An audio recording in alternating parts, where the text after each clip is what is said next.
صفحہ نمبر 610 ہی جاری ہے۔ اور عبداللہ بن رواحہ آپ کی ناک کا قصوہ کی مہار پکڑے ہوئے رجز پڑھتے ہوئے آگے تھے۔ خلوہ بنی القفارن سبیلا قد انزل الرحمن فی تنزیلا، اے کافرو آپ کا راستہ چھوڑ دو، اللہ تعالیٰ نے قرآن میں یہ حکم نازل کیا ہے۔ بان خیر القتل فی سبیلا نحن قتلناکم علی تعویلا کما قتلناکم علی تنزیلا، کہ بہترین قتل وہ ہے جو خدا کی راہ میں ہو، ہم نے تم سے جہاد و قتال کیا اس کا حکم نہ ماننے کی وجہ سے، جیسے قرآن منزل من اللہ کے نہ ماننے کی وجہ سے تم سے قتال کیا۔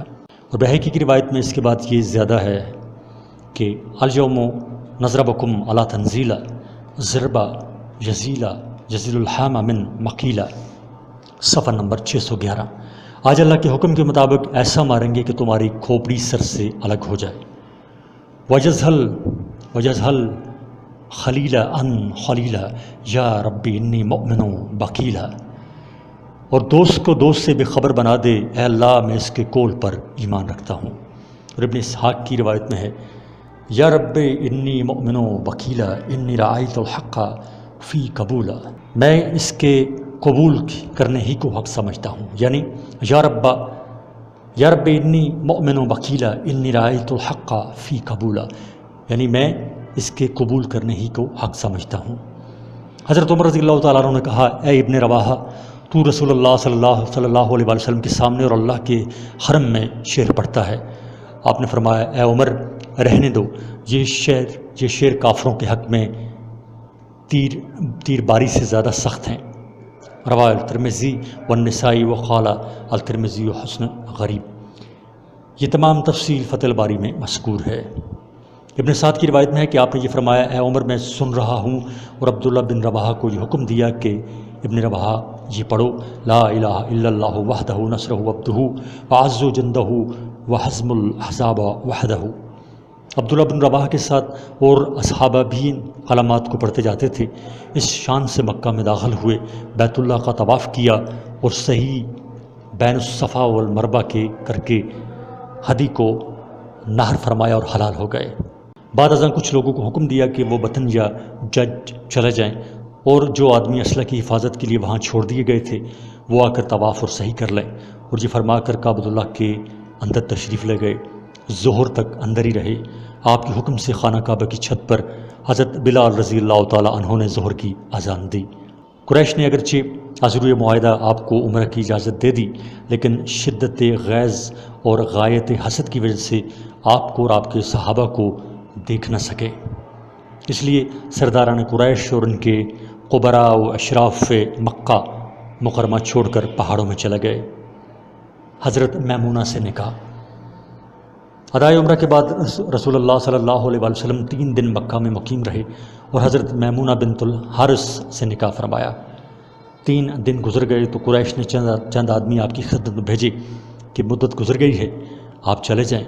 آپ نے فرمایا اگر تم مہلت دو تو میں مکہ میں میمونہ بنت الحارث کی عروسی اور دعوت ولیمہ کر لوں۔ ان لوگوں نے نہایت ترش روئی سے یہ جواب دیا کہ ہمیں آپ کے ولیمہ اور دعوت کی ضرورت نہیں، آپ چلے جائیے۔ صفحہ نمبر 612۔ آپ نے فوراً صحابہ کو کوچ کرنے کا حکم دیا اور اپنے غلام ابو رافع کو حضرت میمونہ کے پاس چھوڑ گئے۔ وہ ان کو لے کر مقام صرف میں آپ کے پاس لائے، جہاں آپ نے عروسی فرمائی، اور یہاں سے چل کر ماہ ذی الحجہ میں داخل مدینہ ہوئے، اور اللہ تعالیٰ نے یہ آیت نازل فرمائی لقد صدق اللہ رسولہ الرؤیا بالحق لتدخلن المسجد الحرام ان شاء اللہ آمنین محلقین رؤوسکم ومقصرین لتخافون فعلم ما لم تعلموا فجعل من دون ذلك فتحا قریبا۔ عمرۃ القضاء سے فارغ ہو کر جب حضرت صلی اللہ علیہ وسلم مکہ مکرمہ سے روانہ ہونے لگے تو حضرت حمزہ کی چھوٹی صاحبزادی آپ کو چچا چچا پکارتی ہوئی آپ کے پاس آئیں۔ حضرت علی رضی اللہ تعالیٰ عنہ نے فوراً ان کو اٹھا لیا۔ اب حضرت علی، حضرت جعفر اور حضرت زید بن حارثہ رضی اللہ عنہم میں اختلاف ہوا۔ ہر ایک یہ چاہتا تھا کہ میری پرورش میں رہے۔ حضرت علی نے کہا کہ یہ میرے چچا کی بیٹی ہے اور میں نے اس کو اٹھا لیا ہے۔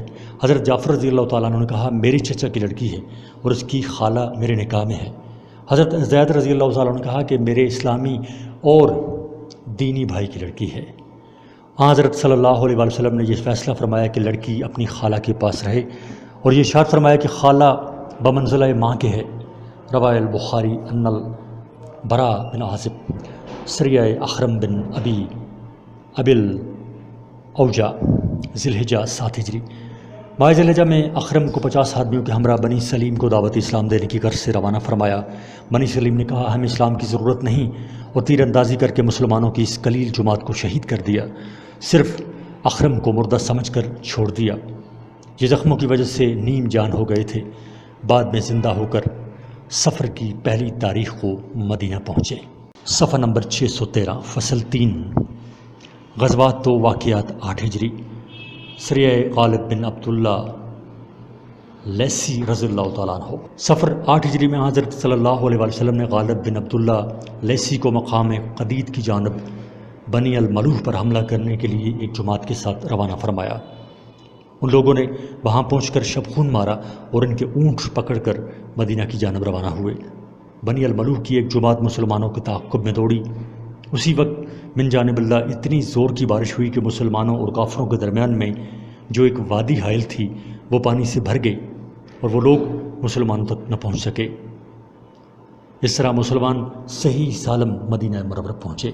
بعض سرایا غزوہ خیبر اور غزوہ موتا کے درمیان حضور پر نور صلی اللہ علیہ وآلہ وسلم نے اور بھی چھوٹے چھوٹے سریے روانہ فرمائے جو بحمد و تعالی کامیاب واپس آئے۔ اسلام خالد بن ولید، عثمان بن طلحہ و عمرو بن العاص۔ اسی عرصہ میں اسلام کے مشہور سپہ-سالار خالد بن ولید اور عرب کے مشہور عاقل عمرو بن العاص مسلمان ہوئے۔ ان کے زمانہ اسلام میں اختلاف ہے، بعض کہتے ہیں کہ سفر 8 ہجری میں مشرف با اسلام ہوئے، اور بعض کہتے ہیں کہ خیبر کے بعد 7 ہجری میں مسلمان ہوئے۔ یہ امر روایت صحیحہ اور سریہ سے ثابت ہے کہ غزوہ حدیبیہ کے وقت خالد بن ولید کفار کی فوج میں تھے، اور آئندہ غزوہ موتا کے بیان میں بخاری کی روایت سے معلوم ہو جائے گا کہ خالد بن ولید غزوہ موتا میں شریک ہوئے، اور اخیر میں یہی امیر ہوئے، اور انہی کے ہاتھ پر اللہ نے فتح دی۔ معلوم ہوا کہ صلح حدیبیہ اور غزوہ موتا کی درمیانی مدت میں مسلمان ہوئے ہیں۔ خالد بن ولید رضی اللہ تعالیٰ عنہ کہتے ہیں کہ جب حق تعالیٰ جل شانہ نے میرے ساتھ خیر کا ارادہ فرمایا تو اللہ تعالیٰ نے میرے دل میں اسلام کی محبت ڈال دی۔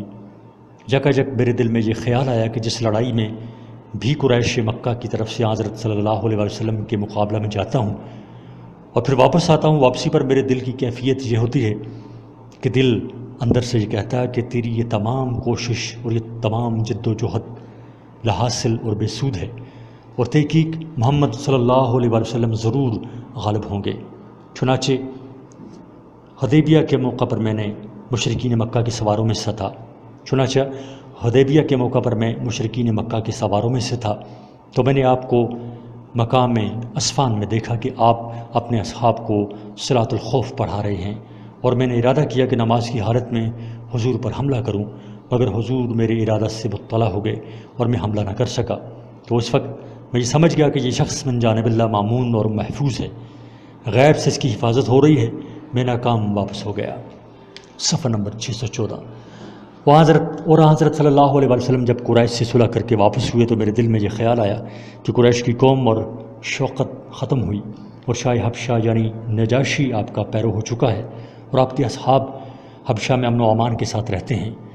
اب اس کے سوا کیا صورت ہے کہ میں ہرقل شاہ روم کے پاس چلا جاؤں اور وہاں جا کر یہودی یا نصرانی ہو جاؤں، اور عجم کے تابع اور ماتحت رہ کر عیب کی زندگی گزاروں، یا اور چند روز اپنے وطن ہی میں رہ کر دیکھوں کہ پردہ غیب سے کیا ظاہر ہوتا ہے۔ اسی خیال میں تھا کہ حضرت صلی اللہ علیہ وسلم سال آئندہ عمرۃ القضاء کے لیے مکہ تشریف لائے، تو اس وقت میں مکہ سے نکل گیا اور روپوش ہو گیا۔ حضرت صلی اللہ علیہ وسلم جب عمرہ سے فارغ ہو گئے تو میرا بھائی ولید بن ولید جو حضور کے ہمراہ تھا اس نے مجھے تلاش کیا، مگر میں نہ ملا۔ بعد ازاں میرے بھائی نے میرے نام اس مضمون کا ایک خط لکھا: بسم اللہ الرحمن الرحیم، اما بعد، میں نے اس سے زیادہ کوئی تعجب خیز امر نہیں دیکھا کہ تیری رائے اسلام جیسے پاکیزہ مذہب قبول کرنے سے منحرف ہے، حالانکہ تیری عقل ہے جو معروف و مشہور ہے، اور اسلام جیسے پاکیزہ مذہب سے کسی کا بے خبر رہنا نہایت تعجب خیز ہے۔ اور حضرت صلی اللہ علیہ وآلہ وسلم نے مجھ سے تمہارا حال دریافت کیا اور فرمایا کہ خالد کہاں ہے؟ میں نے عرض کیا یا رسول اللہ ان قریب اللہ تعالیٰ کو لے کر آئے گا، ان قریب اللہ تعالیٰ اس کو لے کر آئے گا۔ آپ نے فرمایا تعجب ہے کہ اس جیسا عاقل اسلام جیسے پاکیزہ مذہب سے بے خبر و نادان ہو جائے، اور فرمایا کہ اگر خالد مسلمانوں کے ساتھ مل کر دین حق کی مدد کرتا اور اہل باطل کا مقابلہ کرتا تو اس کے لیے بہتر ہوتا، اور ہم اس کو دوسروں پر مقدم رکھتے۔ پس ہے بھائی تجھ سے جو عمدہ مقامات فوت ہو گئے ہیں تو ان کی تلافی اور تدارک کر لے کہ ابھی تدارک کا وقت ہے، گیا وقت پھر ہاتھ آتا نہیں، صدا دور دوراں دکھاتا نہیں۔ خالد بن ولید رضی اللہ تعالیٰ عنہ کہتے ہیں کہ میرے بھائی کا یہ خط جب میرے پاس پہنچا تو اس خط نے میری رغبت اسلام میں اور زیادہ کر دی، اور سفر ہجرت کا ایک خاص نشاط اور انبساط دل میں پیدا ہو گیا، اور حضرت صلی اللہ علیہ وسلم نے میرے بارے میں جو کچھ فرمایا تھا اس نے مجھ کو مسرور کیا، اور اسی اثناء میں نے ایک خواب دیکھا کہ میں تنگ بلاد میں ہوں جن میں قحط ہے، اس قحط اور تنگ علاقہ سے نکل کر سرسبز اور کشادہ شہروں میں چلا گیا ہوں۔ میں نے اپنے دل میں کہا کہ یہ خاص خواب ہے جو میری تنبیہ کے لیے مجھ کو دکھلایا گیا ہے۔ میں مکہ مکرمہ حاضر ہوا اور اسباب سفر مہیا کر کے مدینہ کی طرف چلا، اور یہ چاہا کہ کوئی اور بھی میرے ساتھ ہو جائے۔ میں نے صفوان بن امیہ سے ملاقات کی اور کہا کہ تم دیکھتے نہیں کہ محمد صلی اللہ علیہ وسلم نے عرب و عجم پر غلبہ پا لیا، اگر ہم محمد صلی اللہ علیہ وسلم کے پاس جائیں اور ان کا اتباع کریں تو یہ ہمارے لیے بہتر ہوگا، محمد کا شرف ہمارا شرف ہوگا۔ صفوان نے نہایت سختی سے انکار کیا اور یہ کہا کہ اگر روئے زمین پر میرے سوا کوئی بھی محمد کے اتباع سے باقی نہ رہے تو میں جب بھی آپ کا اتباع نہ کروں گا۔ میں نے اپنے دل میں کہا کہ اس شخص کا باپ اور بھائی بدر میں مارے گئے ہیں، اس لیے اس سے کوئی توقع نہیں کی جا سکتی۔ صفحہ نمبر 615۔ بعد ازاں میں اقربہ بن ابی جہل سے ملا اور جو بات میں نے صفوان سے کہی تھی وہی اکرمہ سے کہی۔ اکرمہ نے بھی مجھے وہی جواب دیا جو صفوان نے دیا تھا۔ خالد کہتے ہیں کہ میں اپنے گھر گیا اور اونٹنی کو تیار کیا اور یہ خیال کیا کہ لاؤ عثمان بن طلحہ سے ملاقات کر لوں، وہ میرا سچا دوست ہے، لیکن مجھ کو اس کے باپ دادا کا قتل ہونا یاد آیا۔ متردد ہو گیا کہ عثمان سے ذکر کروں یا نہ کروں۔ پھر یہ خیال آیا کہ ذکر کرنے میں میرا کیا نقصان ہے، میں تو اب جا ہی رہا ہوں۔ چنانچہ میں نے عثمان بن طلحہ سے وہی امر ذکر کیا جو صفوان سے ذکر کیا تھا۔ عثمان بن طلحہ نے میرے مشورہ کو قبول کیا اور کہا کہ میں بھی مدینہ چلتا ہوں، مقام یا جج میں تم سے ملوں گا، تم اگر پہلے پہنچ جاؤ تو میرا انتظار کرنا، اور اگر میں پہلے پہنچ گیا تو میں تمہارا انتظار کروں گا۔ خالد بن ولید کہتے ہیں کہ میں بھی روانہ ہوا اور حسب وعدہ مقام یا جج میں عثمان بن طلحہ مجھے مل گئے۔ علی الصبا ہم دونوں وہاں سے روانہ ہوئے۔ ہم دونوں جب مقام ہدہ میں پہنچے تو عمرو بن عاص سے ملاقات ہوئی کہ وہ بھی اسلام کے ارادہ سے مدینہ جا رہے تھے۔ عمرو بن العاص نے ہم کو دیکھ کر مرحبا کہا، ہم نے بھی مرحبا کہا اور پوچھا کہ کہاں جا رہے ہو؟ کہا کہ اسلام میں داخل ہونے اور محمد صلی اللہ علیہ وسلم کی اتباع کے ارادہ سے جا رہا ہوں۔ ہم نے کہا کہ ہم بھی اسی ارادہ سے نکلے ہیں۔ خالد بن ولید رضی اللہ تعالیٰ عنہ کہتے ہیں کہ اس طرح ہم تینوں ساتھ ہو لیے اور مدینہ میں داخل ہوئے اور اپنے سواری کے اونٹ مقام حرہ میں بٹھلائے۔ کسی نے ہماری خبر حضرت صلی اللہ علیہ وسلم کو پہنچائی۔ آپ ہماری آمد کی خبر سن کر بہت مسرور ہوئے اور فرمایا کہ مکہ نے اپنے جگر گوشوں کو پھینک دیا ہے۔ خالد کہتے ہیں کہ میں نے عمدہ کپڑے پہنے اور آپ کی خدمت میں حاضری کے لیے چلا۔ راستہ میں مجھے میرا بھائی ولید آ ملا تو کہا کہ جلدی چلو، رسول اللہ صلی اللہ علیہ وسلم کو تمہاری آمد کی خبر پہنچ گئی ہے، حضور پر نور تمہاری آمد سے بہت مسرور ہوئے ہیں اور تمہارے منتظر ہیں۔ ہم تیزی کے ساتھ چلے اور حضور پر نور کی خدمت میں حاضر ہوئے۔ حضرت صلی اللہ علیہ وسلم مجھے دیکھ کر مسکرائے۔ میں نے کہا السلام علیکہ یا رسول اللہ۔ آپ نے نہایت خندہ پیشانی سے میرے سلام کا جواب دیا۔ میں نے عرض کیا اشہد ان لا الہ الا اللہ وان محمد رسول اللہ۔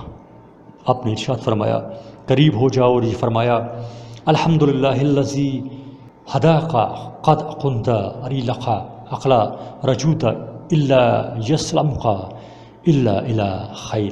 حمد ہے اس ذات پاک کی جس نے تجھے اسلام کی توفیق دی۔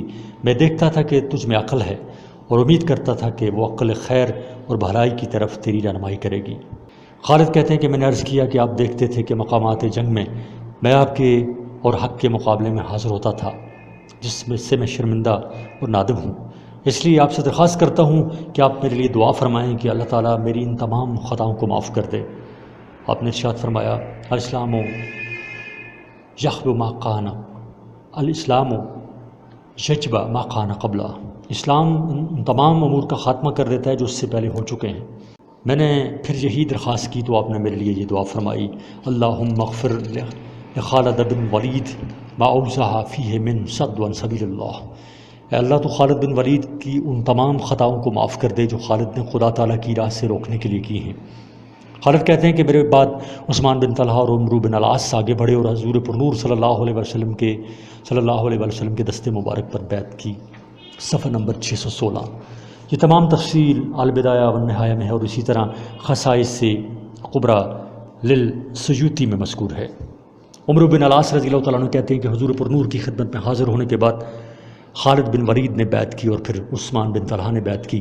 پھر میں بیعت کے لیے آگے بڑھا، مگر اس وقت میری حالت یہ تھی کہ خدا کی قسم میں حضور کے سامنے تو بیٹھ گیا، مگر شرم اور ندامت کی وجہ سے آپ کی طرف آنکھ اٹھا کر نہیں دیکھ سکتا تھا۔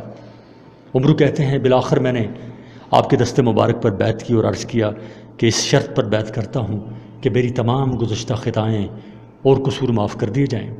عمرو کہتے ہیں کہ اس وقت یہ خیال نہ آیا کہ یہ بھی عرض کر دیتا کہ میرے آئندہ اور پچھلے قصور بھی معاف کر دیے جائیں۔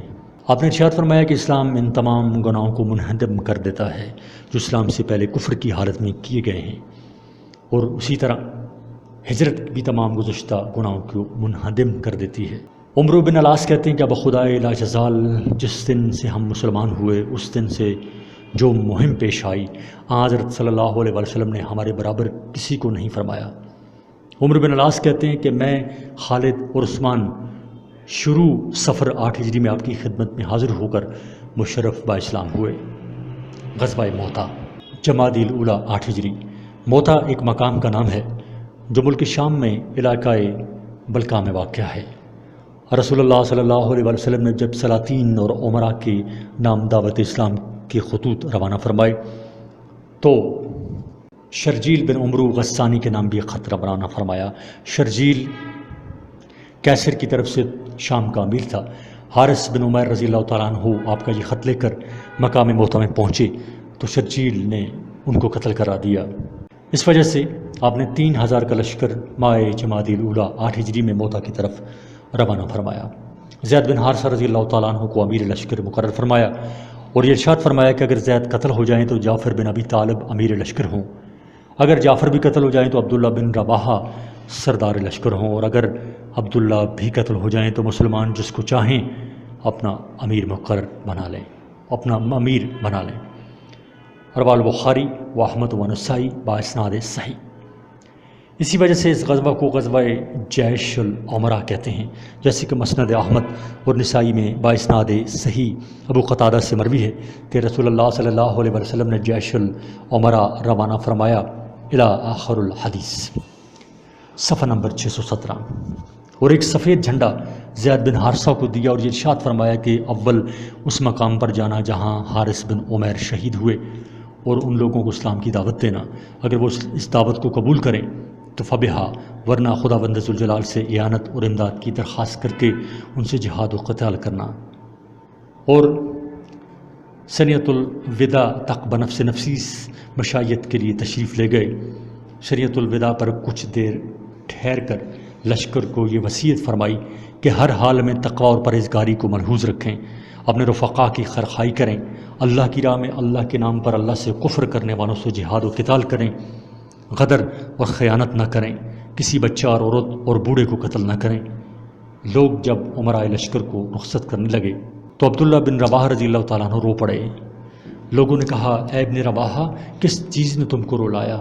تو عبداللہ بن رواحہ نے یہ جواب دیا، آگاہ ہو جاؤ، خدا کی قسم مجھے نہ دنیا سے محبت ہے اور نہ تم سے شیفتگی، لیکن میں نے رسول اللہ صلی اللہ علیہ وسلم کو کتاب اللہ کی یہ آیت پڑھتے سنا ہے، نہیں ہے تم میں سے کوئی شخص مگر ضرور دوزخ پر گزرنے والا ہے، اور خدا کے نزدیک یہ امر مقرر ہو چکا ہے۔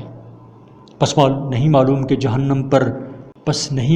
جہنم پر دروغ کے بعد واپسی کیسی ہوگی، اس لیے روتا ہوں۔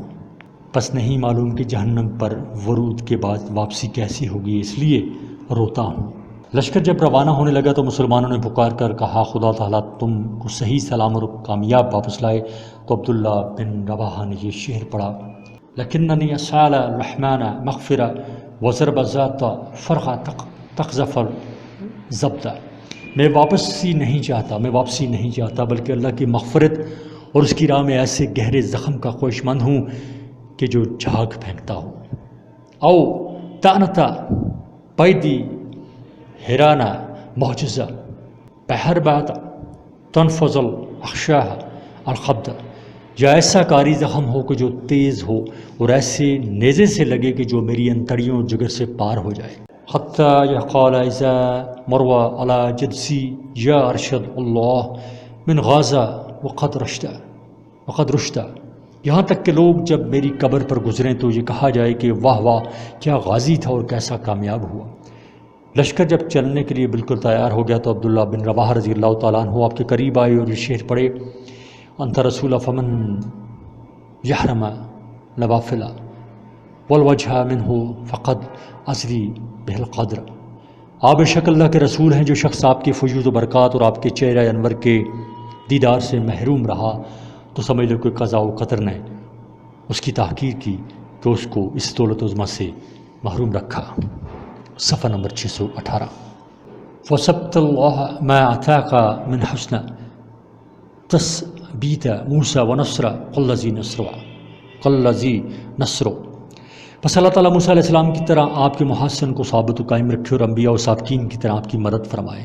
انی تفرست فیک الخیر نافلہ فراست خالفت فیق فی قلتی نظروا۔ میں نے آپ میں خیر اور بھلائی کو بیش محسوس کر لیا اور میرا یہ احساس مشرکین کی نظر اور احساس کے برخلاف ہے۔ آپ نے یہ ارشاد فرمایا، وانت وشیتق اللہ یا ابن رواحہ، اور تجھ کو بھی ہے ابن رواحہ اللہ تعالیٰ ثابت قدم رکھے۔ شرجیل کو جب اس لشکر کی روانگی کا علم ہوا تو 1 لاکھ سے زیادہ لشکر مسلمانوں کے مقابلے کے لیے جمع کیا اور 1 لاکھ فوج لے کر ہرقل خود شرحبیل کی مدد کے لیے بلقاء میں مہان پہنچ کر مسلمانوں کو اس کا علم ہوا کہ 2 لاکھ سے زیادہ سپاہیوں کا لشکر جرار ہم 3000 مسلمانوں کے مقابلہ کے لیے بلقاء میں جمع ہوا ہے۔ مسلمانوں کا لشکر 2 شب مہاون میں ٹھہرا اور مشورہ ہوتا رہا کہ کیا کرنا چاہیے۔ رائے یہ ہوئی کہ رسول اللہ صلی اللہ علیہ وسلم کو اطلاع دی جائے اور آپ کے حکم اور امداد کا انتظار کیا جائے۔ عبداللہ بن رواحہ رضی اللہ تعالیٰ عنہ نے کہا، اے قوم خدا کی قسم، جس بات کو تم مکروہ سمجھ رہے ہو وہی شہادت ہے جس کی تلاش میں تم نکلے ہو۔ ہم کافروں سے کسی قوت اور کثرت کی وجہ سے نہیں لڑتے، ہمارا لڑنا تو محض اس دین اسلام کی وجہ سے ہے جس سے اللہ تعالیٰ نے ہم کو عزت بخشی۔ پس اٹھو اور چلو 2 بھلائیوں میں سے 1 بھلائی ضرور حاصل ہوگی، یا تو کفار پر غلبہ حاصل ہوگا یا شہادت کی نعمت نصیب ہوگی۔ لوگوں نے کہا، خدا کی قسم ابن رواحہ نے بالکل سچ کہا، اور خدا کے پرستاروں اور جانبازوں کی یہ 3000 کی جمعیت اعداء اللہ کے 2 لاکھ کے لشکر جرار کے مقابلہ کے لیے موتا کی طرف روانہ ہوئی۔ موتا کے میدان میں دونوں جماعتیں مقابلہ کے لیے آمنے سامنے ہوئیں۔ ادھر سے زید بن حارثہ رضی اللہ تعالیٰ عنہ پاپیادہ رایت اسلام لے کر آگے بڑھے اور لڑتے لڑتے شہید ہوئے۔ ان کے بعد حضرت جعفر علم ہاتھ میں لے کر بڑھے۔ جب دشمنوں نے ہر طرف سے گھیر لیا اور گھوڑا زخمی ہو گیا تو گھوڑے سے اتر آئے اور گھوڑے کے کوچے کاٹ کر سینہ سپر ہو کر اعداء اللہ سے لڑنا شروع کر دیا۔ گھوڑے کو کوچے اس لیے کاٹ ڈالے کہ اعداء اللہ اس سے منتفع نہ ہو سکیں۔ لڑتے جاتے تھے اور یہ پڑھتے جاتے تھے، یحبس الجنت واقترابها طیبۃ وبارۃ شرابها۔ جنت اور اس کا قرب کیا ہی پاکیزہ اور پسندیدہ ہے، اور پانی اس کا نہایت ٹھنڈا ہے۔ اور روم و قد تنا عذابہ کافرت وحیدت انصابہ، اور رومیوں کا عذاب قریب آ گیا ہے، کافر ہیں اور ان کے نسب ہم سے بہت دور ہیں، یعنی ہم میں اور ان میں کوئی قرابت نہیں۔ الا اذا لا فتح ضرابہ، مقابلہ کے وقت ان کا مارنا مجھ پر فرض و لازم ہے۔ لڑتے لڑتے جب دایاں ہاتھ کٹ گیا تو رایت اسلام کو بائیں ہاتھ سے سنبھالا، جب بایاں ہاتھ بھی کٹ گیا تو جھنڈا گود میں لے لیا، یہاں تک کہ شہید ہو گئے، اور اللہ تعالیٰ نے اس کے عوض میں ان کو 2 بازو عطا فرمائے جن سے جنت میں فرشتوں کے ساتھ اڑتے پھرتے ہیں۔ صحیح بخاری میں عبداللہ بن عمر سے مروی ہے کہ حضرت جعفر کی لاش کو تلاش کیا گیا تو 90 سے زیادہ تیر اور تلوار کے زخم تھے، اور سب سامنے تھے، پشت کی جانب کوئی زخم نہ تھے۔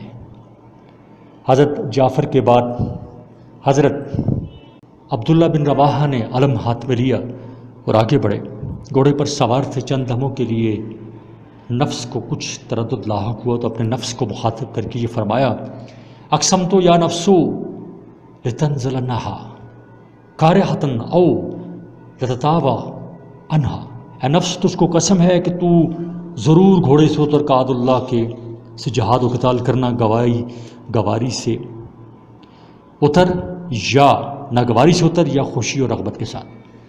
ان اجلب الناسا وشد ورنا مالی اور عراقہ تقرحین الجنہ، اگر لوگ چیخو پکار کر رہے ہوں تو کیا وجہ ہے کہ تجھ کو دیکھ رہا ہوں کہ تو جنت کو ناپسند کر رہا ہے، یعنی جلدی قدم کیوں نہیں بڑھاتا، پیش قدمی میں سستی کرنا یا گویا کہ جنت کو ناپسند کرنا ہے۔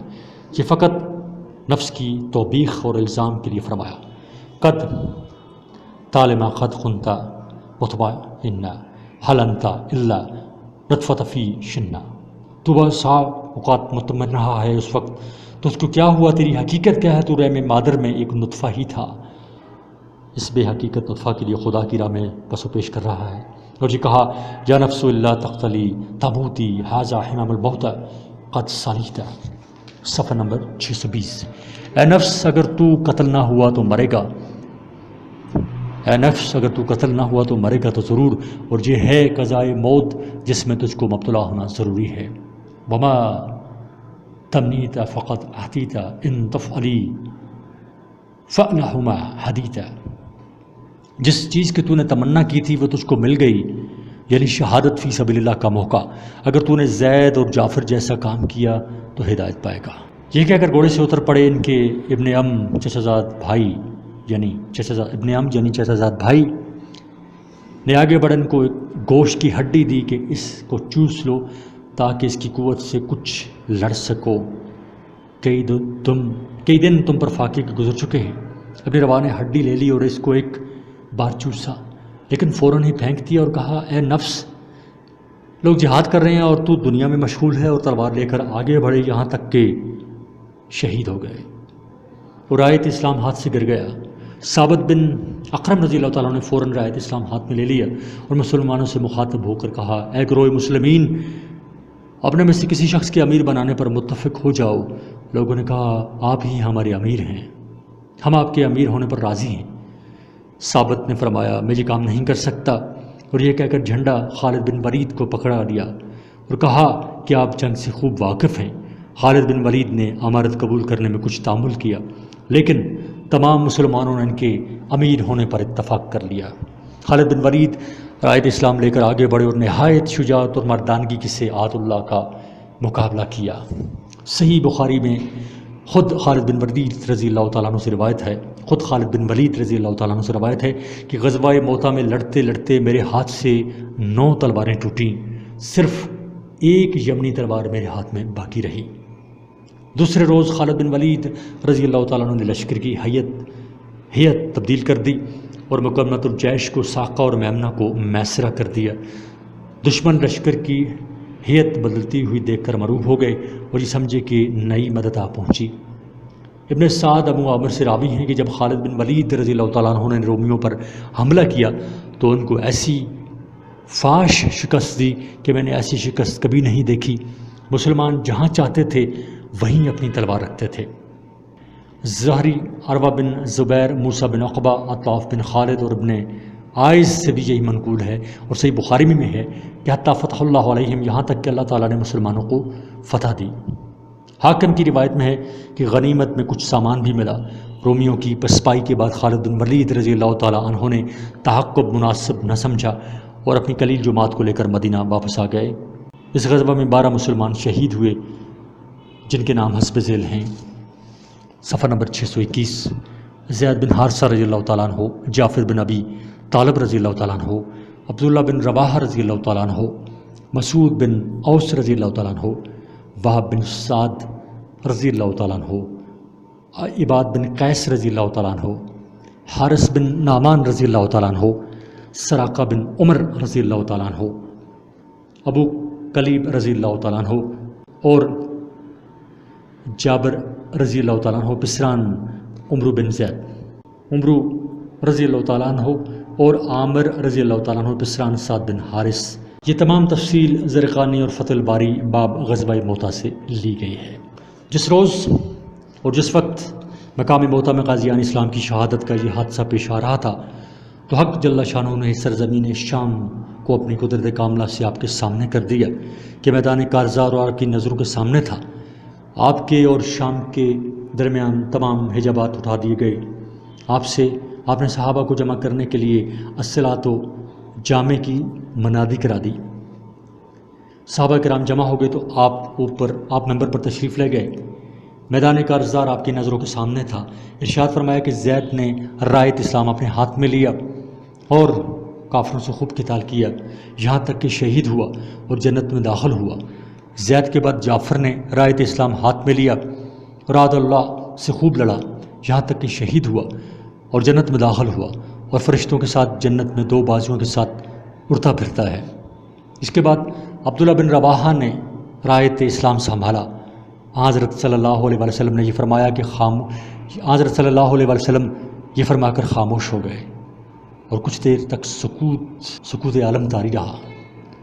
انصار یہ دیکھ کر گھبرا گئے اور چہروں پر پریشانی کے آثار نمایاں ہونے لگے اور یہ خیال ہوا کہ شاید عبداللہ بن رواحہ سے کوئی ناپسندیدہ امر ظہور میں آیا ہے جس سے آپ خاموش ہیں۔ کچھ دیر سکوت کے بعد یہ فرمایا کہ عبداللہ بن رواحہ نے بھی کافروں سے خوب جہاد و قتال کیا یہاں تک کہ شہید ہوئے اور یہ تینوں جنت میں اٹھا لیے گئے اور تخت زرین پر متمکن ہیں۔ لیکن میں نے عبداللہ بن رواحہ کا تخت کچھ ہلتے ہوئے دیکھا تو میں نے دریافت کیا کہ اس کا کیا سبب ہے کہ عبداللہ بن رواحہ کا تخت ہلتا ہوا دیکھتا ہوں۔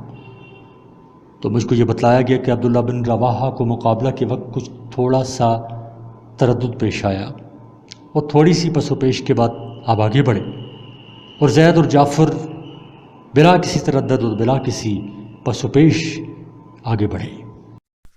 عزیز طلبہ، یہ آڈیو ریکارڈنگ آپ کے لیے ہیومینیٹیرین ڈیولپمنٹ آرگنائزیشن ایبٹ آباد کے ذریعے اہتمام کی گئی۔ ہیومینیٹیرین ڈیولپمنٹ آرگنائزیشن ایبٹ آباد 2011 سے اپنی مدد آپ کے تحت صحت، تعلیم اور معاشی خود مختاری کے شعبوں میں بہتری کے لیے کوشاں ہے۔ ادارہ نے نہ صرف خیبر پختونخوا بلکہ ملک بھر کے نابینا طلباء کی تعلیمی مشکلات اور رکاوٹوں کو دور کرنے کے لیے FA تا ماسٹرز لیول کی نصابی کتب اور کورسز، جن میں علامہ اقبال اوپن یونیورسٹی کے کورسز بھی شامل ہیں، کو آڈیو ریکارڈنگ میں منتقل کرنے کا اہتمام کیا ہے تاکہ نابینا طلباء اعلیٰ تعلیم تک رسائی حاصل کر کے ملک و قوم کی ترقی اور خوشحالی میں اپنا بھرپور کردار ادا کر سکیں۔ یہ تمام آڈیو ریکارڈنگز نابینا طلباء کو بالکل مفت فراہم کی جا رہی ہیں۔ نابینا طلباء کے علاوہ دیگر طلباء بھی اس تعلیمی سہولت سے استفادہ کر سکتے ہیں۔ ہیومینیٹیرین ڈیولپمنٹ آرگنائزیشن ایبٹ آباد، ای میل HDOATD@gmail.com، ویب سائٹ HDORG.net، رابطہ نمبر 03459541 838 یعنی 0345 95 41 838 صفحہ نمبر 622۔ اور ایک روایت میں اس طرح ہے کہ آپ نے فرمایا پھر عبداللہ بن رواحہ نے جھنڈا لیا اور شہید ہوئے، پھر وہ جنت میں کچھ رکتے رکتے داخل ہوئے۔ یہ سن کر انصار کو رنج ہوا۔ کسی نے پوچھا یا رسول اللہ اس کا کیا سبب ہے؟ آپ نے ارشاد فرمایا کہ جس وقت عبداللہ بن رواحہ کو میدان کارزار میں زخم لگے تو وہ با مقتضائے بشریت تھوڑی دیر کے لیے سست ہو گئے اور پیش قدمی میں پس و پیش کرنے لگے۔ پھر انہوں نے اپنے نفس کو ملامت کی اور عتاب کیا اور ہمت اور شجاعت سے کام لیا اور لڑ کر شہید ہو گئے اور جنت میں داخل ہو گئے۔ یہ سن کر انصار کی پریشانی دور ہوئی۔ آپ یہ کہہ رہے تھے اور آنکھوں سے آنسو جاری تھے۔ فرمایا کہ اب ان کے بعد سیف من سیوف اللہ کی تلواروں میں سے ایک تلوار نے یعنی خالد بن ولید نے اسلام کا جھنڈا سنبھالا یہاں تک کہ اللہ تعالیٰ نے مسلمانوں کو فتح دی۔ اور ایک روایت میں ہے کہ آپ نے فرمایا اے اللہ خالد تیری تلواروں میں سے ایک تلوار ہے، پس تو ہی اس کی مدد فرمائے گا۔ پس اسی روز سے خالد بن ولید سیف اللہ کے لقب سے مشہور ہوئے۔ اصل واقعہ تو صحیح بخاری میں مذکور ہے، باقی تفصیل ابن اسحاق اور بہقی کی روایت سے لی گئی ہے۔ صدیق اکبر رضی اللہ تعالیٰ عنہ نے خالد بن ولید کو مرتدین کے قتال کے لیے مامور فرمایا اور ان کو امارت کا جھنڈا دیا تو یہ فرمایا صدیق اکبر کہتے ہیں کہ تحقیق میں نے خود رسول اللہ صلی اللہ علیہ وسلم کو یہ فرماتے ہوئے سنا ہے کہ کیا ہی اچھا آدمی ہے اللہ کا بندہ اور قبیلہ کا بھائی خالد بن ولید، اللہ کی تلواروں میں سے ایک تلوار ہے، اللہ تعالیٰ نے اس کو کافروں پر چلانے کے لیے سونتا ہے یعنی نیام سے نکالا ہے۔ نقطہ مطلب یہ ہوا کہ خالد بن ولید تو اللہ کی تلوار ہیں اور اس تلوار کا چلانے والا اور کافروں پر اس کا استعمال کرنے والا اللہ تعالیٰ ہے، اور ظاہر ہے کہ جس تلوار کو حق تعالیٰ چلائے اس تلوار سے کون بچ کر بھاگ سکتا ہے۔ صفحہ نمبر 623۔ حضرت مولانا محمد یعقوب صاحب نانوتوی رحمۃ اللہ علیہ اول صدر مدرس دارالعلوم دیوبند فرمایا کرتے تھے کہ خالد بن ولید نے اپنی ساری عمر شہادت کی تمنا میں جہاد و قتال میں گزاری، لیکن ان کی یہ تمنا پوری نہیں ہوئی اور شہادت ان کو نصیب نہ ہوئی۔ مولانا یعقوب صاحب میں کچھ شان جذب کی تھی۔ اسی شان جذب میں فرمایا کہ خالد بن ولید خامخواہی شہادت کی تمنا اور آرزو کرتے تھے، ان کی اس تمنا اور آرزو کا پورا ہونا ناممکن اور محال تھا۔ جس کو رسول اللہ صلی اللہ علیہ وسلم نے اللہ کی تلوار بتایا ہو اسے نہ کوئی توڑ سکتا ہے اور نہ موڑ سکتا ہے۔ اللہ کی تلوار کا توڑنا ناممکن اور محال ہے۔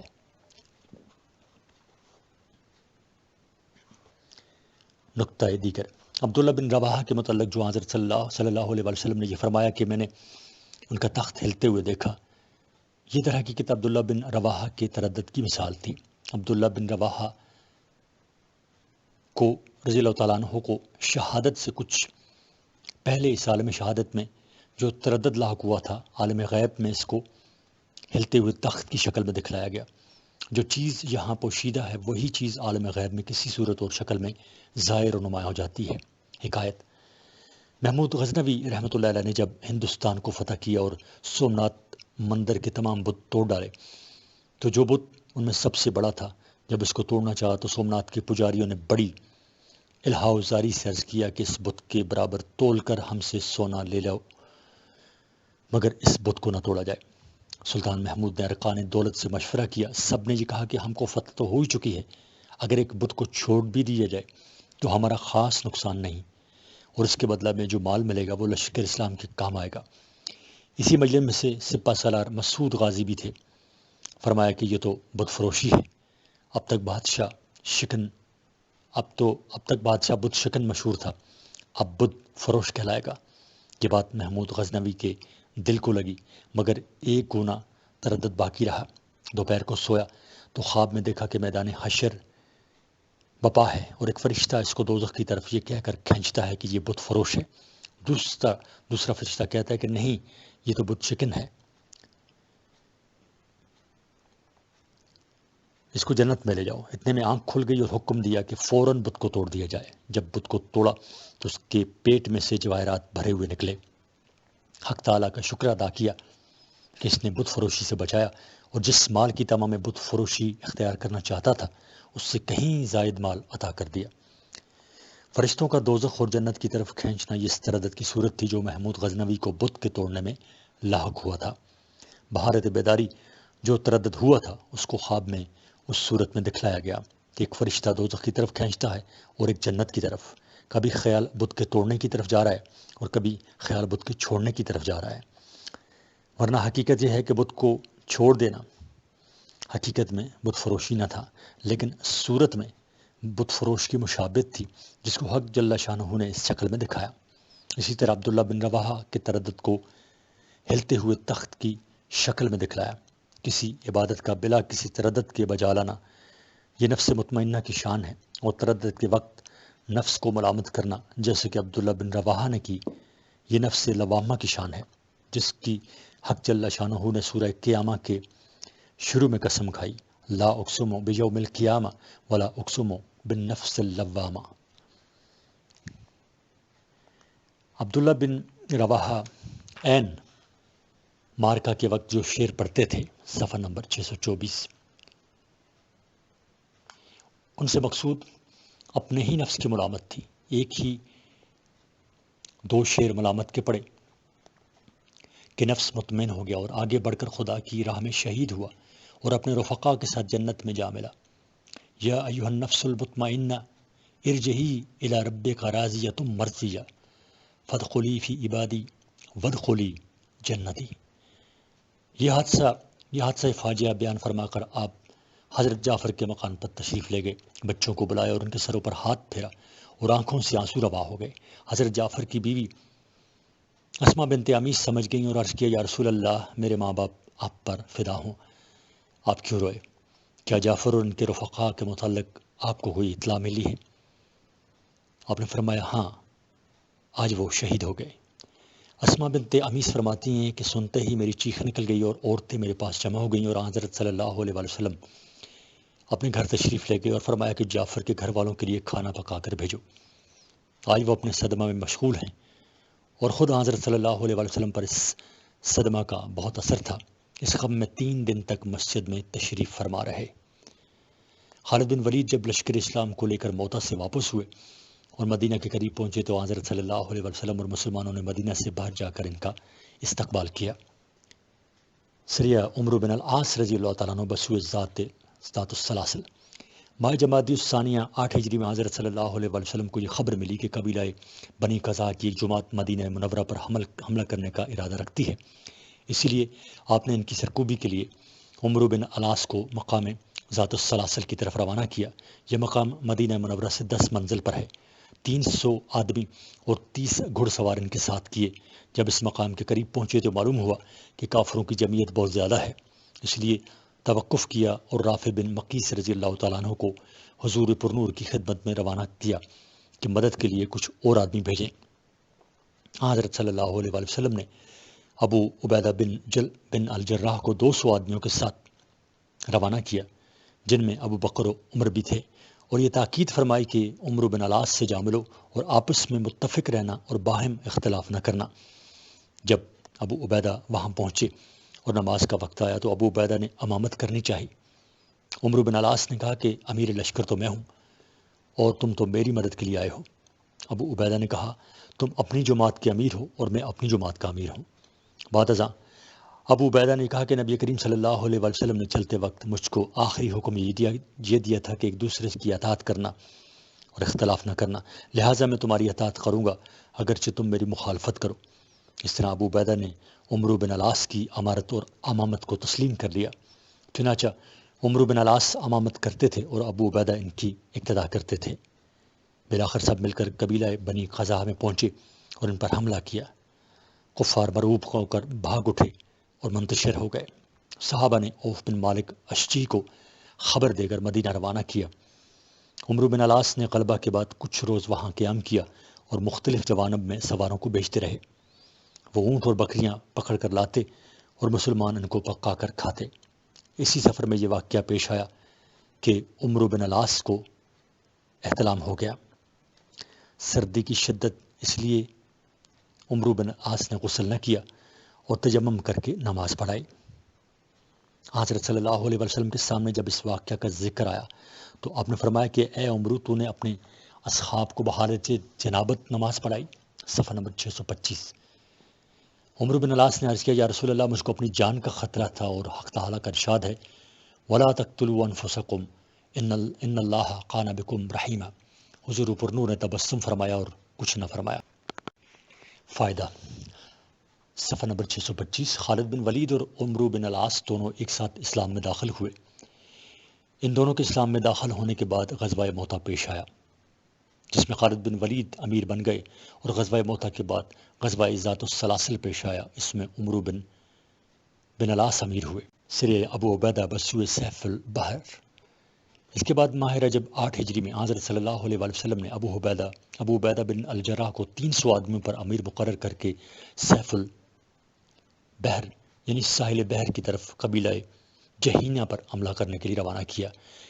اس لشکر میں عمر بن عبد الخطاب اور جابر بن عبداللہ بھی تھے، اور چلتے وقت توشہ کے لیے حضرت صلی اللہ علیہ وآلہ وسلم نے ایک تھیلا کھجوروں کا مرحمت فرمایا۔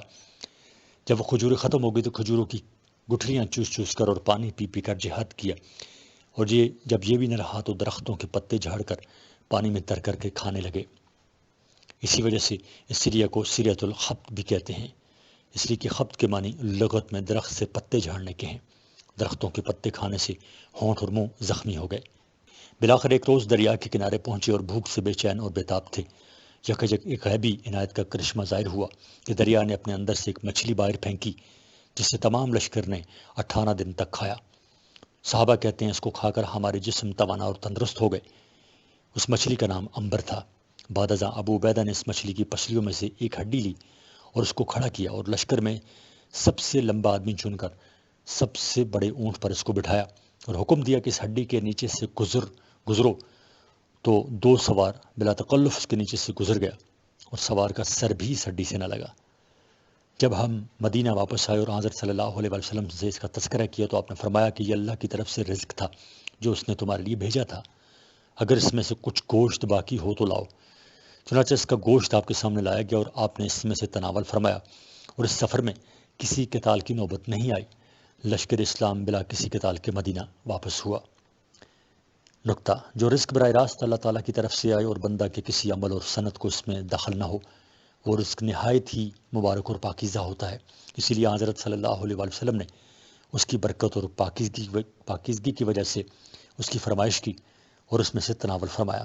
رب انی لما انزلت الی من خیر رب انی لما انزلت الی من خیر فقیر، صفحہ نمبر 626۔ فائدہ، بعض علماء اس طرف گئے ہیں کہ یہ سریہ صلح حدیبیہ سے پہلے روانہ کیا گیا، اسی لیے حضور پر نور صلی اللہ علیہ وآلہ وسلم نے صلح حدیبیہ کے بعد قریش پر حملہ کرنے کے لیے کوئی سریہ نہیں بھیجا، اور مشہور قول یہ ہے کہ حضرت صلی اللہ علیہ وآلہ وسلم نے یہ سریہ قریش کی عہد شکنی کے بعد اور فتح مکہ سے تھوڑا پہلے روانہ فرمایا، اس لیے کہ حضرت صلی اللہ علیہ وآلہ وسلم مکہ کے لیے رمضان المبارک میں روانہ ہوئے اور یہ سریہ ماہ رجب میں روانہ کیا۔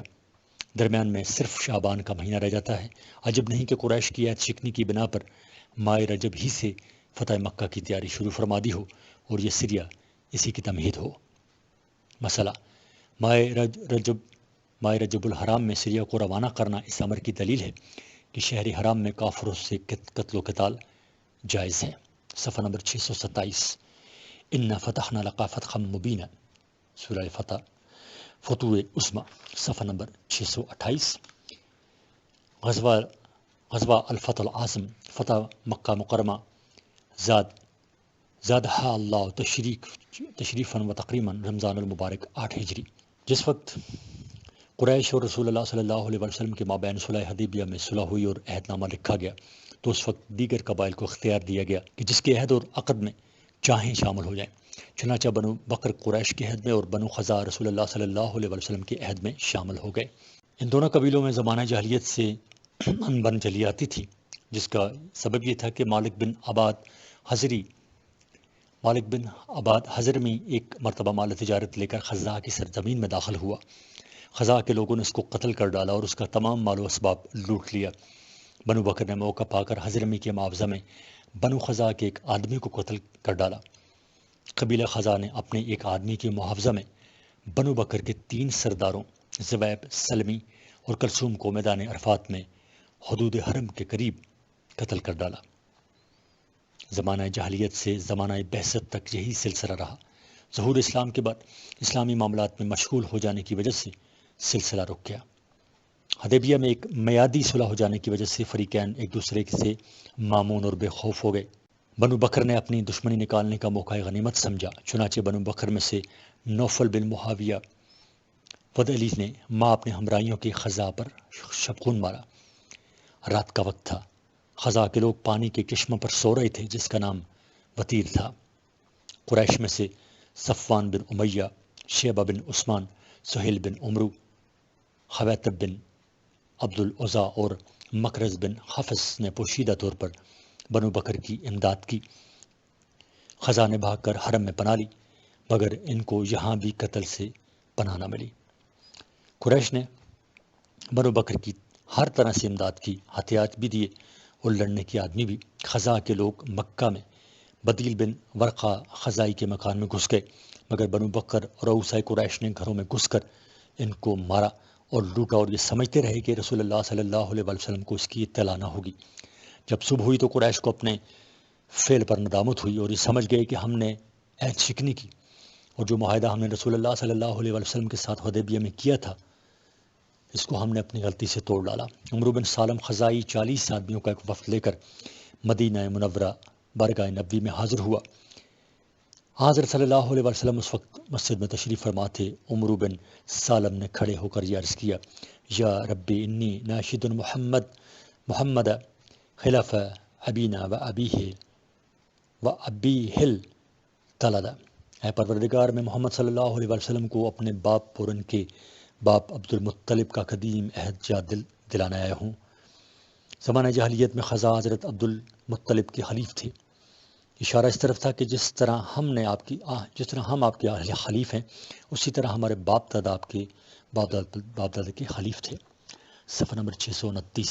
فائدہ اور بعض روایات میں یا رب انی اناشد کی جگہ اللہم انی ناشد آیا ہے، اور بعض روایات میں یا رب انی ناشد کی جگہ اللہم انی ناشد آیا ہے، اور بعض روایات میں یا رب کی جگہ اللہم انی ناشد محمد آیا ہے۔ لاہم معنی میں اللہم کے ہے، جیسا کہ صحیح بخاری میں ہے، لاہم لولا انتا مہتدینا، اے اللہ اگر تیری توفیق نہ ہوتی تو ہم ہدایت نہ پاتے۔ علامہ شبلی نے لاہما کو لاہما سمجھ کر یہ ترجمہ کر دیا، کچھ غم نہیں میں محمد کو وہ عہد یاد دلاؤں گا، کچھ غم نہیں رسم خط کے اشتراک سے علامہ شبلی کو اشتباہ ہو گیا۔ ان لوگوں نے چشمہ و تیر پر تحقیق قریش نے آپ سے وعدہ خلافی کی اور آپ کے پختہ عہد اور پیمان کو توڑ ڈالا۔ ان لوگوں نے چشمہ و تیر پر سوتے ہوئے ہم پر شب خون مارا اور رکوع اور سجود کی حالت میں ہم کو قتل کیا۔ ان میں سے بعض مسلمان بھی تھے ورنہ وہ خود مسلمان نہ تھے، اور مقام قضا میں 2 آدمیوں کو ہماری گھات میں بٹھلا دیا، اور ان کا گمان یہ تھا کہ میں کسی کو اپنی مدد کے لیے نہ بلاؤں گا، اور سب ذلیل ہیں اور شمار میں بھی بہت کم ہیں، اور ہم بمنزلہ باپ کے ہیں اور آپ بمنزلہ اولاد کے، اس لیے کہ عبد مناف کی ماں قبیلہ خزاع کی تھی، اور اسی طرح قسی کی ماں فاطمہ بنت سعد بھی قبیلہ خزاع کی تھی۔ اس تعلق کی بنا پر ہماری نصرت اور اعانت آپ پر لازم ہے، اور اس کے علاوہ ہم ہمیشہ آپ کے مطیع اور فرما بردار رہے، کبھی آپ کی اطاعت سے دستکش نہیں ہوئے، اس لیے آپ سے امید ہے کہ آپ اپنے جانثاروں اور وفا شہاروں کی مدد فرمائیں گے۔ فنصر خلاق اللہ نصر اعتدا وعدہ عباد اللہ یا تو مددہ، بس ہماری فوری مدد فرمائیے، اللہ تعالیٰ آپ کی تائید فرمائے، اور اللہ کے خاص بندوں یعنی اپنے صحابہ کو حکم دیجیے کہ وہ ضرور ہماری مدد کو آئیں۔ اور ایک نسخہ میں ہے صفحہ نمبر 630، فنصر رسول اللہ نصر اعتدا، اے اللہ کے رسول ہماری فوری مدد فرمائیے۔ فیہم رسول اللہ قد تجردہ ان سیما خصفہ وجہ تریدہ، اور جب عباد اللہ کا لشکر ہماری مدد کو آئے تو اس میں اللہ کا رسول ضرور ہو جو ظالموں سے جنگ کے لیے تیار ہو، یعنی فقط سیریا بھیجنے پر اکتفا نہ فرمائے بلکہ اس لشکر کے ساتھ خود بھی بنفس نفیس تشریف لائیں، اور اگر وہ ظالم آپ کو کوئی ذلت پہنچانا چاہیں تو آپ کا چہرہ مبارک غیرت و حمیت سے تمتمانے لگے۔ بعض نسخوں میں قد تحردہ ہائے محملہ کے ساتھ آیا ہے جس کے معنی غضبناک ہونے کے ہیں۔ فی لقا قل بحرہ یجری مسبدہ، اور ایسے لشکر کو ساتھ لے کر آئی جو دریا کی طرح جھاگ مارتا ہو۔ یہ تمام تفصیل امام طحاوی رحمۃ اللہ علیہ کی شرح معنی الاثار سیرہ ابن حشام روز الانف اور زرقانی شرح مواہب میں مذکور ہے، اور ذرا کسی قدر اجمال کے ساتھ فتح الباری میں بھی مذکور ہے۔ مغازی ابن عائز میں عبداللہ بن عمر رضی اللہ تعالیٰ عنہ سے مروی ہے کہ حضرت صلی اللہ علیہ وسلم نے واقعات سن کر نصرت یا عمرو بن سالم، اور ایک روایت میں یہ ہے کہ یہ فرمایا، نہ مدد کیا جاؤں میں اگر میں تیری مدد نہ کروں۔ بعد ازاں یہ دریافت فرمایا کہ کیا کل بنو بکر اس میں شریک تھے؟ عمرو بن سالم نے کہا سب نہیں، بلکہ بنو بکر میں سے صرف بنو نفاسہ اور ان کا سردار نوفل اس میں شریک تھا۔ آپ نے ان کی اعانت اور امداد کا وعدہ فرمایا۔ اس کے بعد یہ وفد واپس ہو گیا اور آپ نے ایک قاصد قریش مکہ کے پاس روانہ کیا کہ ان کو یہ پیام پہنچا دے کہ 3 باتوں میں سے ایک بات اختیار کر لیں۔ نمبر 1، مقتول نے خزاں کی دیت دے دی جائے۔ 2، یا بنو نفاسہ کے عہد اور عقد سے علیحدہ ہو جائیں، یا معاہدہ صلح حدیبیہ کے فسخ کا اعلان کر دیں۔ قاصد نے جب یہ پیام پہنچایا تو قریش کی طرف سے قرطہ بن عمرو نے یہ جواب دیا کہ ہم نہ مقتولین خزاں کی دیت دیں گے اور نہ بنو نفاسہ سے اپنے تعلقات کو منقطع کریں گے۔ ہاں، معاہدہ حدیبیہ کے فسخ پر ہم راضی ہیں۔ لیکن قاصد روانہ ہونے کے بعد قریش کو ندامت ہوئی اور فوراً ہی ابو سفیان کو تجدید معاہدہ اور مدت صلح کو بڑھانے کے لیے مدینہ روانہ کیا۔ تجدید معاہدہ کے لیے مکہ سے ابو سفیان کی روانگی۔ ابو سفیان تجدید صلح کے لیے مکہ سے مدینہ روانہ ہوئے، اور حضرت صلی اللہ علیہ وآلہ وسلم نے صحابہ کو خبر دی کہ ابو سفیان مکہ سے مدت صلح کو بڑھانے اور عہد کو مضبوط کرنے کے لیے آ رہا ہے۔ چنانچہ ابو سفیان مکہ سے روانہ ہوا اور مقام اسفان میں پہنچ کر ابو سفیان کی بدیل بن ورقہ خزائی سے ملاقات ہوئی۔ ابو سفیان نے بدیل سے دریافت کیا کہ کہاں سے آ رہا ہے۔ بدیل نے کہا میں اسی قریب کی وادی سے آ رہا ہوں۔ بدیل یہ کہہ کر مکہ کی طرف روانہ ہو گیا۔ اس کے بعد ابو سفیان کو خیال آیا کہ بدیل ضرور مدینہ سے واپس آ رہا ہے۔ صفحہ نمبر 631۔ چنانچہ ابو سفیان نے اس جگہ کو جا کر دیکھا جہاں بدیل نے اونٹ بٹھلایا تھا۔ بدیل کی اونٹنی کی مینگنی کو توڑ کر دیکھا تو اس میں سے کھجور کی گٹھلی برآمد ہوئی۔ ابو سفیان نے کہا خدا کی قسم، بدیل ضرور مدینہ ہی سے آ رہا ہے اور یہ گٹھلی مدینہ کی کھجور کی ہے۔ ابو سفیان مدینہ پہنچ کر اول اپنی بیٹی ام المومنین ام حبیبہ رضی اللہ تعالیٰ عنہ کے پاس گیا۔ ابو سفیان نے رسول اللہ صلی اللہ علیہ وآلہ وسلم کے بستر پر بیٹھنا چاہا تو حضرت ام حبیبہ نے بستر لپیٹ دیا۔ ابو سفیان نے کہا اے بیٹی، تو نے فرش کو لپیٹ دیا، کیا فرش کو میرے قابل نہ سمجھا یا مجھے فرش کے قابل نہ سمجھا؟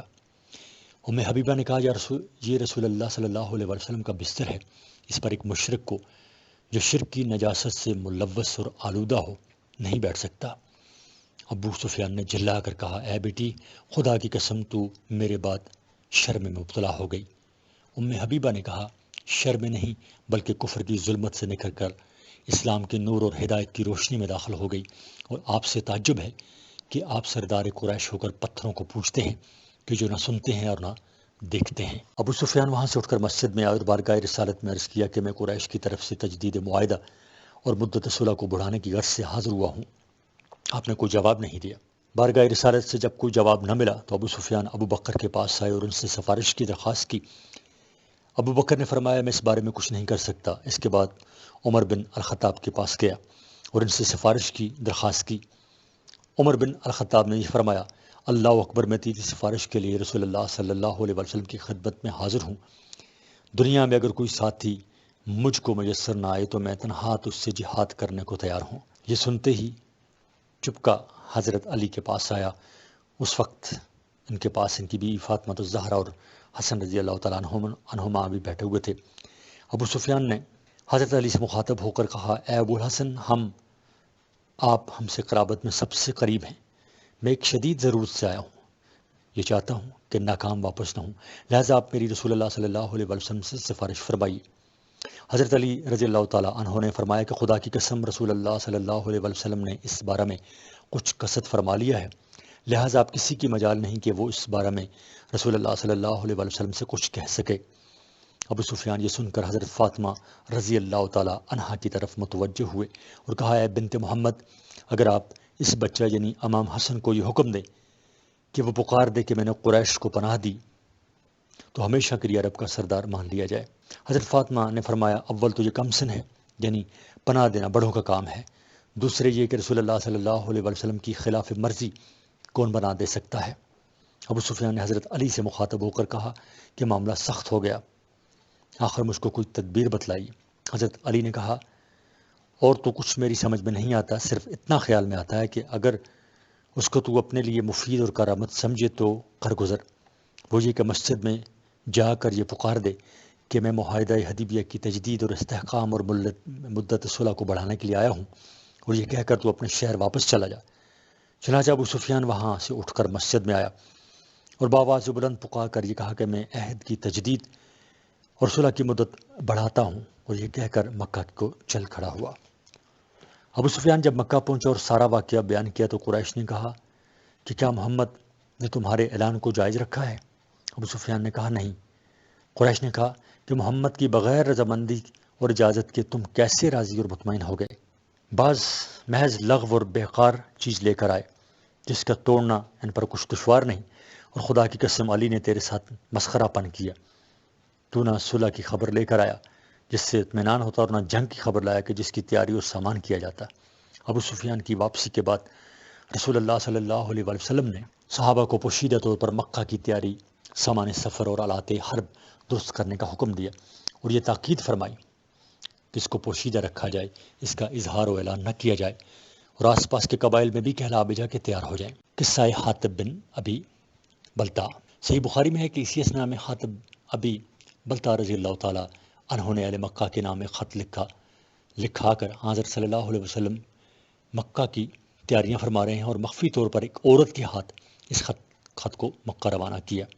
اللہ تعالیٰ نے آپ کو بذریعہ وحی کے اس کی اطلاع دی۔ آپ نے حضرت علی، حضرت زبیر اور حضرت مقداد کو روانہ کیا کہ تم برابر چلے جاؤ جہاں تک کہ روضہ خاک میں تم کو اونٹ پر سوار ایک عورت ملے گی، اس کے ساتھ مشرکین مکہ کے نام حاطب ابن ابی بلتا کا ایک خط ہے، وہ اس سے لے آؤ۔ چنانچہ روضہ خاک میں پہنچ کر ہم کو ایک عورت ملی، اونٹ بٹلا کر اس کی تلاشی لی، کہیں خط نہ ملا۔ ہم نے کہا خدا کی قسم اللہ کا رسول کبھی غلط نہیں کہہ سکتا۔ ہم نے اس عورت سے کہا بہتر ہوگا کہ تو وہ خط ہم کو دے دے، ورنہ ہم برہنہ کر کے تیری تلاشی لیں گے۔ اس وقت اس عورت نے اپنے بالوں کے جوڑے میں سے خط نکال کر ہم کو دیا۔ ہم وہ خط لے کر آپ کی خدمت میں حاضر ہوئے۔ آپ نے حاطب بن ابی بلتا کو بلا کر دریافت کیا کہ کیا معاملہ ہے۔ حاطب نے عرض کیا یا رسول اللہ آپ مواخذہ میں اجلت نہ فرمائیں۔ یا رسول اللہ قریش سے میری قرابت نہیں، فقط حلیفانہ تعلقات ہیں۔ میرے اہل و عیال آج کل مکہ میں ہیں جن کا کوئی حامی اور مددگار نہیں، بخلاف مہاجرین کے کہ مکہ میں ان کی قرابتیں ہیں، قرابتوں کی وجہ سے ان کے اہل و عیال محفوظ ہیں۔ اس لیے میں نے یہ چاہا کہ جب قریش سے میری کوئی قرابت نہیں تو ان کے ساتھ کوئی احسان کروں جس کے صلہ میں وہ میرے اہل و عیال کی حفاظت کریں۔ خدا کی قسم میں نے دین سے مرتد ہو کر اور اسلام کے بعد کفر سے راضی ہو کر ہرگز یہ کام نہیں کیا۔ میری غرض فقط وہی تھی جو میں نے عرض کی۔ یہ صحیح بخاری کی روایت ہے۔ ابن مردویہ کی روایت میں ابن عباس رضی اللہ تعالیٰ عنہ حضرت عمر رضی اللہ تعالیٰ عنہ سے راوی ہیں۔ فَقَتَبْتَ کتاب لا یضر اللہ ورسولہ، پس میں نے ایک خط لکھا کہ جس میں میرا یہ نفع ہے اور اللہ اور اس کے رسول کا کوئی نقصان نہیں۔ صحیح بخاری میں ہے کہ آپ نے یہ سن کر یہ فرمایا اما انہ قد صدقکم، آگاہ ہو جاؤ یقیناً اس نے تم سے سچ بیان کیا۔ حضرت عمر نے عرض کیا یا رسول اللہ اجازت دیجیے کہ اس منافق کی گردن اڑا دوں۔ آپ نے فرمایا تحقیق حاطب بدر میں حاضر ہوا، اور اے عمر تو اس کو کیا معلوم ہے، شاید اللہ تعالیٰ نے نظر رحمت سے اہل بدر کو یہ فرما دیا ہو کہ جو چاہے کرو، بلا شبہ میں نے تمہاری مغفرت کر دی ہے۔ صفحہ نمبر 633۔ یہ سن کر حضرت عمر رضی اللہ تعالیٰ عنہ کی آنکھوں میں آنسو بھرائے اور عرض کیا اللہ و رسول عالم، اللہ اور اس کا رسول زیادہ جاننے والے ہیں۔ یعنی جو بدر میں شریک ہوا وہ کبھی منافق نہیں ہو سکتا۔ ان لوگوں نے اللہ کی راہ میں وہ جان بازی اور سرفروشی دکھلائی کہ حاملین عرش اور ملائکہ مقربین بھی ان پر اشش کرنے لگے، اور جو بھی اللہ اور اس کے رسول کے مقابلہ میں آیا، خواہ وہ باپ ہو یا بیٹا، بھائی ہو یا دوست، بے دریغ اس سے مقابلہ اور مقاتلہ کیا، اور اللہ اور اس کے رسول کی محبت کے نشہ میں ایسے چور اور مخمور ہوئے کہ اپنے بھی بیگانے بن گئے، اور اللہ کا بول بالا ہو کیا، اور کفر شرک کے سر پر وہ قاری ضرب لگائی کہ پھر وہ زخم مندبل نہ ہو سکا۔ اس عظیم الشان کارنامہ کے صلہ میں بارگاہ خداوندی سے رضی اللہ عنہم ورضوا عنہ، اور اولئک کتب فی قلوبہم الایمان کا زرعی تمغہ ان کو عطا ہوا، اور آئندہ جن گناہوں کے صدور کا امکان تھا ان کی معافی کو صیغہ ماضی سے بیان فرمایا، یعنی فقد غفرت لکم بصیغہ ماضی اور سأغفر لکم بصیغہ مستقبل نہیں فرمایا، تاکہ اہل بدر کا مغفور الذنوب ہونا قطعی طور پر محقق ہو جائے، جن کی مغفرت مثل امر ماضی کے محقق اور یقینی ہے۔ اور اعملوا ما شئتم کا خطاب تشریف اور خطاب اکرام ہے، اشارہ اس طرف ہے کہ یہ لوگ خواہ کچھ ہی کریں مگر کسی حال میں بھی دائرہ عفو اور دائرہ مغفرت سے باہر نہ جائیں گے۔ اعملوا ما شئتم کا خطاب گناہوں کی اباحت اور اجازت کے لیے نہ تھا، ایسا خطاب انہیں محبین اور مخلصین کو ہو سکتا ہے کہ جن سے اپنے محبوب کی معصیت ناممکن ہو جائے۔